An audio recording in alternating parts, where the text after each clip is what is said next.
rakkoon Jawaar qabu Oromoo tokkoomsuu jaalachuudha. Rakkoon Jawaar qabu Oromoo bilisoomsuu fadhuudha. Rakkoon Jawaar qabu mootummaa Oromoodhaa jaaruudha. Rakkoon Jawaar qabu Oromoonni qabeenya isaaniitii fi beekumsa isaaniitiin akkaaniif dura tarkaanfatanii galma gahan taasisuudhaaf halkanii guyyaa carraaqu. Rakkoon Jawaar qabu dhugaa dubbachuudha. Rakkoon Jawaar qabu waan biyya keessa jira ummata ala jiru beeksisuudha. Rakkoon Jawaar qabu ololaaf bakka kannuu dadhabuudha. Rakkoon Jawaar qabu ummata silaa nama dura deemuu malee nama booda deemuu hin beekne if jala oofuudha. Isaan jala deemuu dadhabu.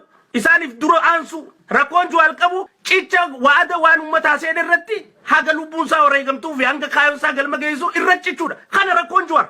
Rakkinni Jawaar qabu rakkoota kana warri rakkoon tun hirriba dhorkite Jawaar balleessuudhaaf wal jaartee lafa jalatti deemaa jirti jechuudha. Oromoon tanaan shororkaa'uu fi mufachuu fi takkaayis akka malee walaaluun qabdu. Osoo Jawaar rakkina anaannachuu Oromoodhaan qabaanne Oromoon akka dhabamtu barbaadu arra Oromoo Jawaar hin arrabsu. Osoo Jawaar dhugaa dubbachuu irra cichuun qabaanne Oromoo kijibuu barbaadu arra Jawaar hin arrabsu. Rakkinni Jawaar rakkinootaan isinitti meeqan.